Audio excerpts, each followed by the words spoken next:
hari ini kita akan belajar tema 3A, subtema 2, pembelajaran 1-2.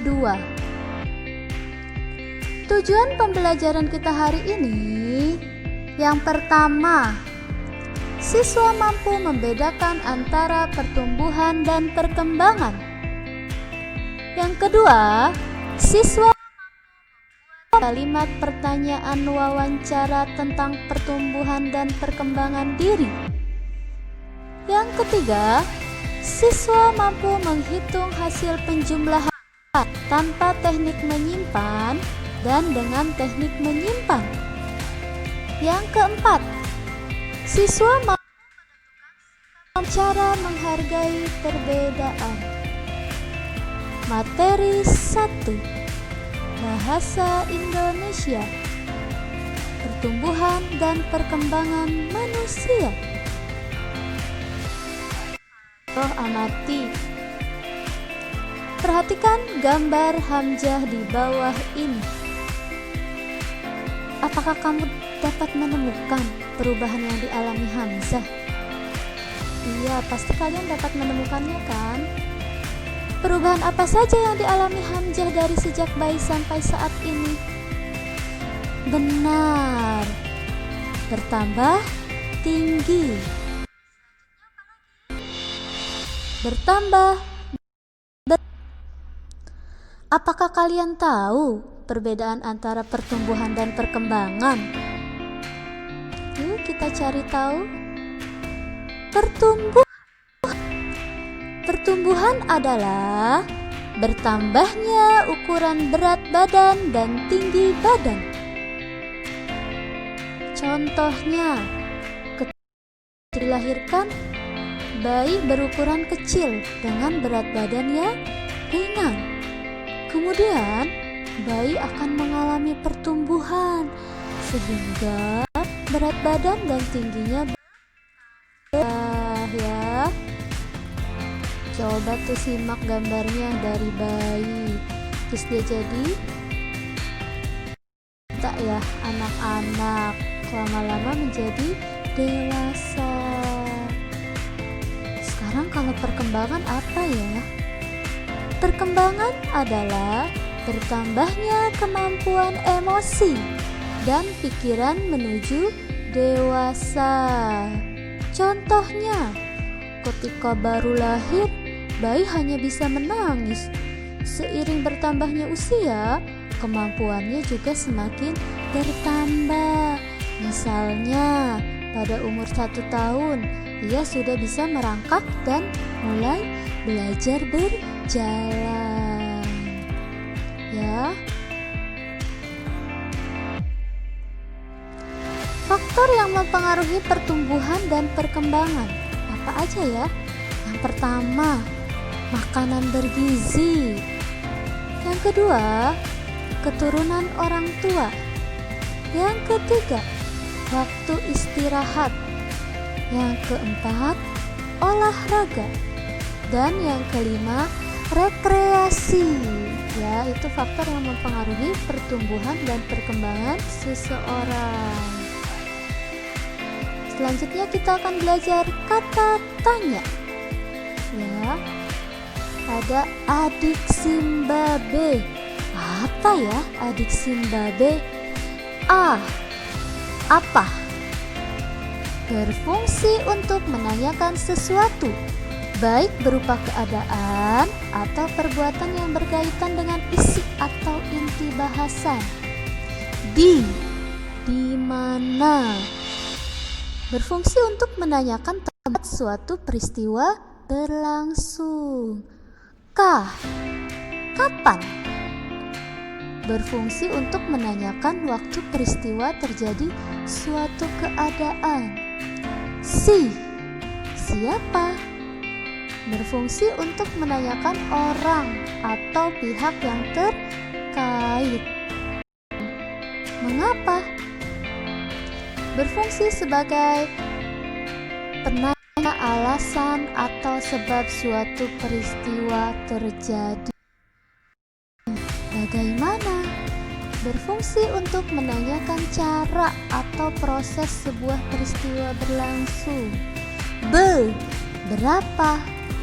Berfungsi untuk menanyakan banyak atau jumlah. Jadi nanti kalau kalian membuat kata tanya, jangan lupa dari kata-kata berikut ini ada apa, di mana, kapan, siapa, mengapa, bagaimana, dan berapa. Ayo lakukan. Pertumbuhan dan perkembangan setiap orang berbeda-beda.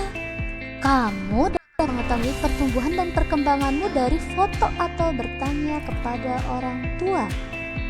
Ayo lakukan kegiatan bertanya kepada orang tuamu ya, dengan cara wawancara. Tulislah terlebih dahulu daftar pertanyaan yang ingin kamu tanyakan. Ingat ya, gunakan kata tanya yang telah kita pelajari tadi. Contoh, pada umur berapakah aku bisa tengkurap? Itu menggunakan kata tanya berapa. Kedua, apa yang bisa aku lakukan saat umurku 6 bulan? Menggunakan kata tanya apa ya? Apa? Iya benar. Oke, sekarang kalian buat daftar pertanyaan wawancara. Pertama, misalnya kalian menggunakan kata apa. Yang kedua, kalian bisa menggunakan kata siapa. Ketiga, mengapa. Keempat, bisa gunakan bagaimana. Dan yang kelima, bisa menggunakan kata kapan atau terserah kalian ya. Yang penting kalian buat 5 pertanyaan dengan kata tanya yang beda. Silakan kerjakan di halaman 47. Tulis yang rapi ya. Mengenal arti kata. Yuk kita mengenal arti kata. Yang pertama ada kata berceloteh. Artinya mengobrol atau mengoceh. Menanggapi. Artinya menyambut dan memperhatikan ucapan dari orang lain. Merangkak, bergerak dengan bertumpu pada tangan dan lutut. Selanjutnya ada kata tersedak. Tersedak itu makanan atau minuman tersangkut di tenggorokan ya.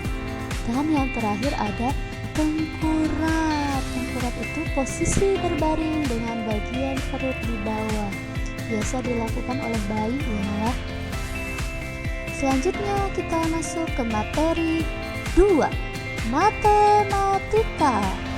Penjumlahan bersusun. Yang pertama kita akan belajar tentang penjumlahan bersusun tanpa teknik menyimpan. Contoh, 5.423 ditambah 1.254. Tulis dulu mana yang ribuan, mana yang ratusan, mana yang puluhan, dan mana yang 5.423 5 ribuan, 400 20-an ditambah 1.254 1 ribuan, 200-an, 50-an, dan 4 satuan. Tinggal kita jumlahkan. Ingat ya, ketika penjumlahan kalian mengisinya satuan atau dari belakang, tidak boleh dari depan dulu ya. Jadi kita isi dari nilai satuannya. 3 ditambah 4 7. 2 ditambah 5 7, benar. 4 ditambah 2 6. 5 ditambah 1 6.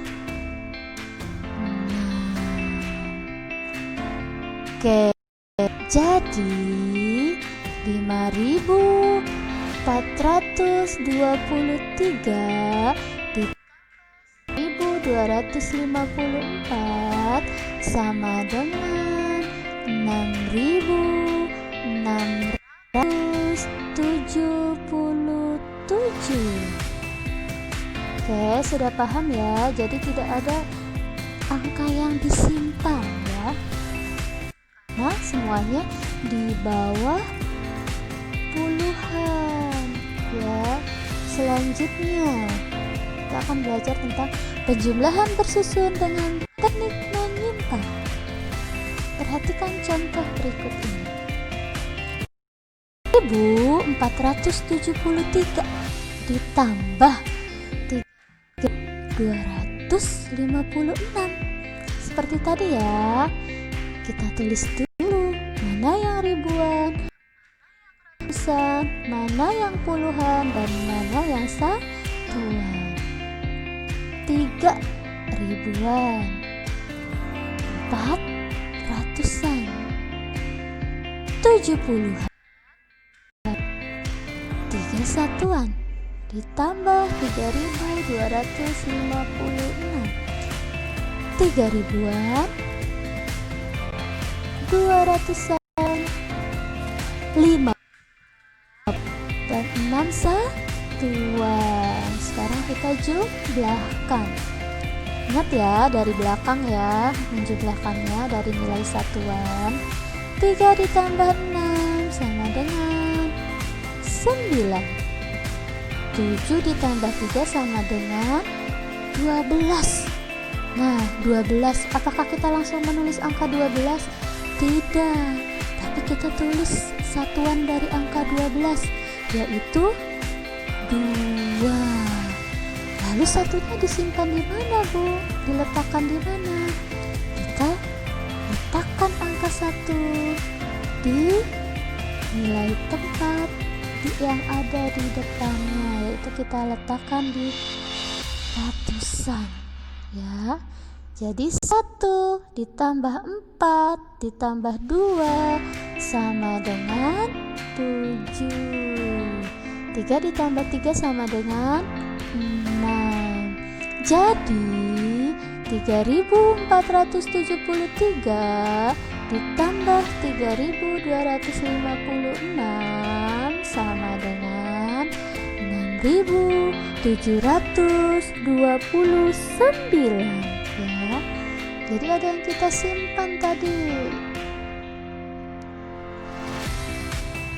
Selanjutnya kita akan mengerjakan latihan halaman 50 dan 52 ya, supaya kalian lebih paham. Jangan lupa di tugas latihannya kalian kirim di Edmodo. Dari selanjutnya yaitu materi 3 PPKN, cara menghargai perbedaan.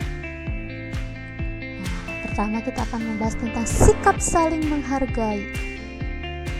Perubahan tinggi dan berat badan manusia berbeda-beda. Allah menciptakan berbagai macam makhluk hidup berbeda-beda. Perbedaan itu adalah karunia Allah ya, yang harus kita syukuri. Kita harus saling menghormati perbedaan ya. Lalu bagaimana cara menghargai perbedaan ya? Cara menghargai perbedaan yang bisa kalian lakukan ya, membantu teman yang mengalami kesulitan ya. Jadi menolong teman tanpa membeda-bedakannya. Bersikap toleransi, tidak mengejek suku dan agama teman, tidak mengejek kekurangan teman juga.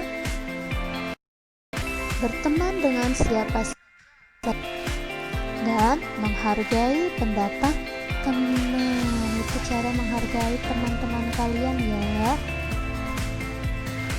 Nah, ternyata cara menghargai teman itu atau menghargai itu termasuk sila kedua Pancasila yang bunyinya kemanusiaan yang adil dan beradab. Sila kedua Pancasila ini ternyata dilambangkan dengan rantai yang disusun atas gelang. Mengapa ya seperti itu? Gelang satu dengan lainnya saling membahu. Mata rantai berbentuk segi empat itu melambangkan laki-laki. Sedangkan mata rantai yang berbentuk lingkaran melambangkan perempuan. Mata rantai yang saling berkait melambangkan satu sama lain perlu bersatu sehingga menjadi kuat seperti rantai. Ya, makanya dilambangkan rantai agar kuat bersatu, tidak membedakan antara laki-laki dan perempuan ya. Semuanya harus bersatu. Oke, terima kasih. Thank you. Wassalamualaikum warahmatullahi wabarakatuh. Sampai ketemu lagi di pembelajaran berikutnya. Semangat!